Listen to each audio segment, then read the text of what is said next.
साहब 14 मई के इंतखाबात हों या 8 अक्टूबर के इंतखाबात हों, वो आइन के मुताबिक 90 दिन में होने थे, सुप्रीम कोर्ट के फैसले के मुताबिक 14 मई को होने हैं, आइन के मुताबिक 8 अक्टूबर को होने हैं या फिर अक्टूबर में होने हैं, तो आप ये इमरान खान के रवैये से क्यों मुंसलिक कर रहे हैं? अगस्त में आपकी हुकूमत खत्म हो जाएगी, अक्टूबर में इंतखाबात होने ही होने हैं। देखें, सियासत में जो है वो दोनों फ्रीकैन के माबैन जो है वो एक ऐसी सूरत हाल जो जिसे विन विन पोजीशन कहते हैं, उसके ऊपर तो लोग खड़े हो जाते हैं। लेकिन अगर कोई एक फ्रीक ये कहे कि मैं दूसरे फ्रीक को आगे लगा लूँगा, मैं दौंस धमकी और तकब्बर से जो है मैं उसको जो है वो पछाड़ दूँगा, तो इस सूरत हाल को कोई जो है वो एक्सेप्ट नहीं करता।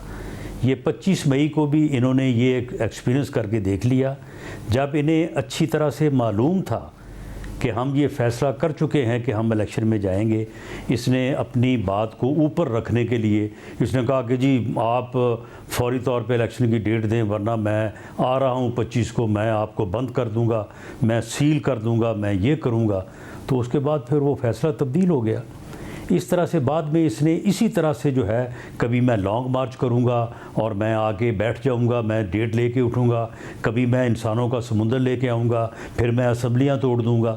तो ये सारे इसके जो हथकंडे हैं, ये इसके तकब्बर पे, इसकी ज़िद पे और इसकी झूठी अना पे मबनी है। हम इसकी अना और इसके इस मुतकब्बराना लहजा जो है उसके साथ किसी तौर पे जो है कंप्रोमाइज़ करने को तैयार नहीं है। राना साहब, जो आप लोगों ने गुज़िश्ता बरस मई में किया वो ज़ाहिर है आपके इख्तियार में था, और उस वक्त इमरान खान का जो रवैया था उसके रिस्पॉन्स में आप कुछ भी करने का इख्तियार रखते थे। अब मसला इमरान खान का रवैया तो इर्रेलेवेंट हो गया है। अब तो सुप्रीम कोर्ट का ऑर्डर है पहले जो कि 14 मई को इलेक्शन का कहता है, फिर वफाक में अक्टूबर में इलेक्शन होने हैं अगर आप अगस्त में अपना टर्म पूरा करते हैं। ये इमरान खान का रवैया कैसे बीच में आ गया? अब तो आइन रेलिवेंट हो गया है, लाहौर हाई कोर्ट का एक फैसला फील्ड में मौजूद है, फिर सुप्रीम कोर्ट का एक फैसला मौजूद है। ये इमरान खान के रवैये की तो कोई अहमियत नहीं है इसमें, आप उसको बुनियाद बनाकर कैसे इलेक्शन को डिले कर सकते हैं?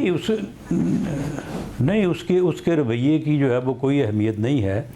लेकिन ये सारा जो सियासी तौर पे जो अनारकी और जो अफरा तफरी है, जो इस वक्त फितना गरी है मुल्क में, ये उसके रवैये की वजह से है। अगर आइनी तौर पे ये सूरत हाल पैदा हुई है और सुप्रीम कोर्ट में अब 3-2 और 4-3 का जो झगड़ा पैदा हुआ है वो इसी की वजह से हुआ है ना।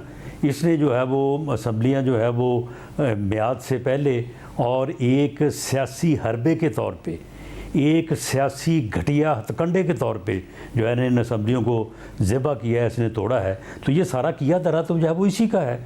बाकी हम आइन के ताबे हैं, आइन का हमने हल्फ लिया हुआ है, आइन के जो तकाजे हैं उन तकाज़ों को हम पूरा करेंगे। मगर जब आप अक्टूबर का कहते हैं, अपना जून को या 14 अगस्त को या 16 अगस्त को जब हमारी टर्म पूरी होगी तो अगर तो हमें आइन इजाज़त देता हो तो उससे आगे जाने की तो जाएंगे, वरना हम उस दिन जो है वो मुद्दत पूरी होने पे जो है वो हम पीछे हट जाएंगे। केयर टेकर सेटअप आएगा और उसके बाद इलेक्शन को ना उसकी जिम्मेदारी होगी। आइन तो आपको जिम्मेदारी तो नहीं होगी। आइन इजाज़त देता होगा कैसे? आइन इजाज़त नहीं देता। आपके असेंबलियों की मुद्दत पूरी हो जाएगी, आपको असेंबलियाँ ख़त्म होंगी और फिर एक केयर टेकर सेटअप आएगा, फिर अक्टूबर में इंतखाब होगा।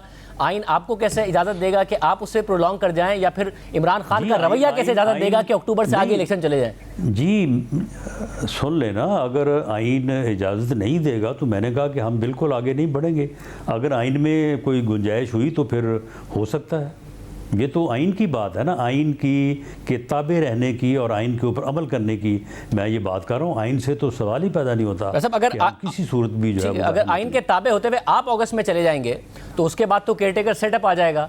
ये फिर अक्टूबर में इलेक्शन कैसे नहीं होंगे? अगर आप लोग अभी कह रहे हैं कि जी इमरान खान के रवैये की वजह से हम उससे ब्लैकमेल नहीं होंगे, तो फिर आप तो होंगे नहीं। ये अक्टूबर की प्रेडिक्शन आप अभी से कैसे कर रहे हैं कि फिर भी अक्टूबर में इलेक्शन नहीं होंगे इमरान खान का रवैया ऐसे रहा? क्योंकि इमरान खान का रवैया और आप तो आमने सामने नहीं होंगे इस वक्त।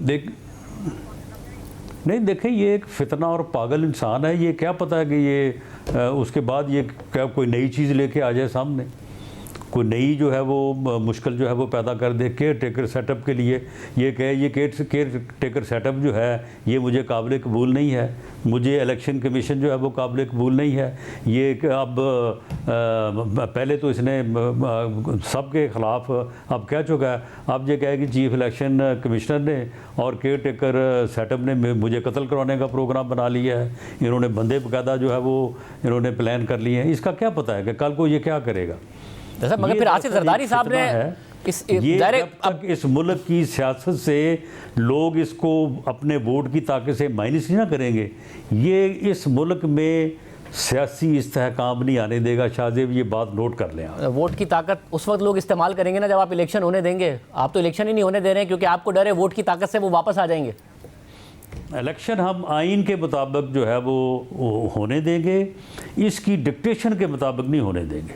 अगर ये समझता है ना कि मैं कैपिटल का घिराव करके, मैं इंसानों का समुद्र ला के, मैं असम्बलियाँ तोड़ के, इसके इन हथकंडों से जो है वो इलेक्शन नहीं होगा। सब आइन के मुताबिक ही 90 दिन में इलेक्शन होना था। अगर आप सुप्रीम कोर्ट का 4-3-3-2 के डिस्प्यूट में पढ़े तो लाहौर हाई कोर्ट का फैसला इन फील्ड है जो कहतर मिनल्ला साहब ने भी लिखा है।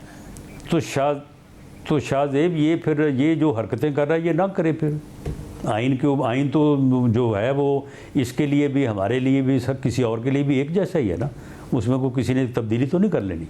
सब क्या हरकतें ना करें, क्या बोलना छोड़ दें, अपने कारकुनों से खिताब करना छोड़ दें, क्या करना छोड़ दें? हाँ बिल्कुल, ये झूठ बोलना छोड़ दे, ये लोगों को धमकियां देना छोड़ दे, ये हर रोज़ अपने कत्ल की FIR दर्ज करवाना छोड़ दे, ये हर रोज़ जो है वो किसी न किसी तरीके से कि जी अगर ये नहीं करोगे तो मैं ये करूँगा, ये नहीं करोगे तो मैं वो करूँगा, ये करना जो है ये सारा छोड़ दे। ये एक सियासतदान बने, ये एक सियासतदान के तौर पे अपने आप को जो है मुतारफ़ कराए, ये सियासतदानों के साथ बैठे, सियासतदानों के साथ जो है वो बात करे, तो ये मामला जो है ये बहुत पहले हल हो सकता था, इसका कोई ना कोई हल निकल सकता था।